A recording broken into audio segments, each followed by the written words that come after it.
আমরা যারা পাপ কাজে লিপ্ত আছি, আল্লাহ আমাদের মনের ভেতরে সংকোচ, অস্বস্তি আর দুশ্চিন্তা অনুভব করিয়ে দেন।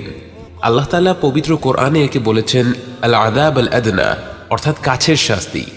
আল্লাহ তাআলা আমাদের এই কাছের শাস্তি অনুভব করার সুযোগ করে দেন, যেন আমরা বড় শাস্তি পাওয়ার আগেই তার কাছে ফিরে আসি। কারণ কি? শুনুন।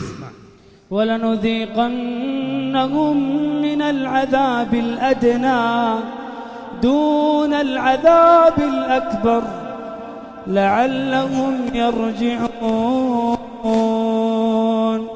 ظَهَرَ الْفَسَادُ فِي الْبَرِّ وَالْبَحْرِ بِمَا كَسَبَتْ أَيْدِي النَّاسِ لِيُذِيقَهُم بَعْضَ الَّذِي عَمِلُوا لعلهم يرجعون